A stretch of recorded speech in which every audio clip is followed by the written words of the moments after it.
दोस्तों, एक्सेल पर काम करने वाले हमारे बहुत सारे भाइयों को ये समस्या आई होगी कि लुकअप का फार्मूला हमको आता है, हमने यूट्यूब पे देख के सीख लिया, लेकिन हमको समस्या ये आ रही है कि हमको ये समझ नहीं आता कि इस वी लुकअप के फार्मूले को हम कहाँ पे यूज़ करें। तो उसके लिए मैं ये वीडियो बना रहा हूँ। सबसे पहले ये समझना होगा कि वी लुकअप का फार्मूला काम क्या करता है, उसका रिजल्ट क्या होगा।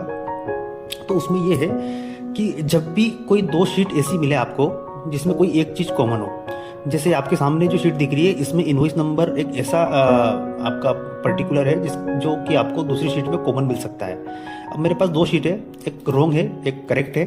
तो रॉन्ग वाली में इनवॉइस नंबर आपका और करेक्ट वाली में इनवॉइस नंबर, ये दोनों चीज़ें कॉमन है। अब बहुत सारे भाई पूछेंगे कि सर पार्टी भी तो ले सकते थे अपन, पार्टी भी तो कॉमन ही होती है। लेकिन पार्टी में समस्या ये है कि किसी एक बंदे का नाम रिपीट हो सकता है, कोई दो बंदों का नाम एक सेम हो सकता है, तो वहाँ पे आपकी रिपोर्ट गड़बड़ हो जाएगी। इसलिए आप आइटम ऐसा चूज करें कि जो कॉमन हो और एक दूसरे से मैच ना करे। मतलब 501 अगर एक बार आ गया तो दूसरी बार रिपीट नहीं होगा।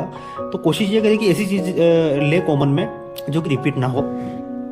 अब इसको यूज कैसे करेंगे? तो यूज ये करेंगे कि भैया दोनों शीटों में आपका टोटल मैच नहीं हो रहा है जबकि डाटा आपके हिसाब से करेक्ट है। तो अपने को ये ढूंढना है कि भैया रिपोर्ट में इसमें 1204 आ रहा है, इसमें 1191 आ रहा है, जबकि अपन ने 501 से 516 तक की सारी इनवॉइस ली है। इसमें भी 501 से 516 तक की सारी इनवॉइस है।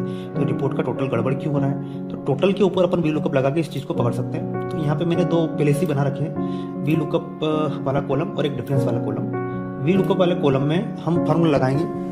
फार्मूला में मान के चल रहा हूँ आपको आता होगा, और नहीं आता है तो बहुत सारे वीडियो यूट्यूब पे अवेलेबल है, उन पे आप जाके देख सकते हैं। फिर भी मैं बता देता हूँ। वी लुकअप ब्रैकेट स्टार्ट, जो भी कॉमन आपका आइटम है उसको सिलेक्ट करो और कॉमन लगाओ। करेक्ट वाली शीट में जाओ, कॉमन वाले को सिलेक्ट करो। वहाँ पे आपको पूरी शीट सिलेक्ट करना है और जो भी आपको अमाउंट वहाँ पे चाहिए, कौन से वाले कॉलम पे वो देखो आप। पार्टी चाहिए, क्वांटिटी चाहिए, रेट चाहिए, अमाउंट चाहिए। मुझे अमाउंट चाहिए क्योंकि मुझे अमाउंट से अमाउंट मैच करना है। तो अमाउंट कौन से वाले कॉलम पे है आपका? तो यहाँ पे आप देख सकते हैं, अगर समझ में नहीं आए तो 5C लिखा है, मतलब ये 5 नंबर वाले कॉलम पे है। कोमा लगा के 5 टाइप करो, कोमा लगा के 0, ब्रैकेट बंद। और इसमें ध्यान रखें आप, यहाँ पे अगर दोनों चीज़ें एक ही शीट में है, दोनों शीट अगर एक ही शीट में है तो यहाँ पे आपको डॉलर लगा के ए और ई, ये जो आपकी शीट का रेंज है इसको ब्लॉक करना पड़ेगा, तभी आपका फार्मूला काम करेगा। एंटर मारिए तो यहाँ पे आपका 100 आ गया।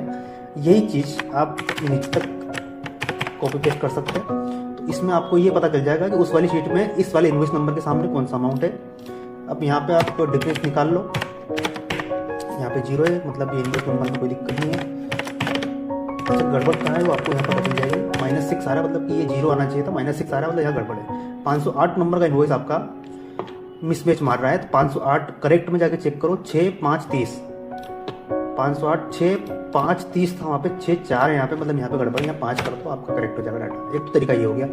दूसरा ये है कि अगर आपको ये बोला गया है कि मुझे सिलेक्टेड इनवॉइस का रिपोर्ट बना के दो, मतलब ये है कि कोई 5 इनवॉइस ऐसी है जो आप मेरे को यहाँ पे डालो तो उसका मेरे को रिजल्ट मिल जाना चाहिए।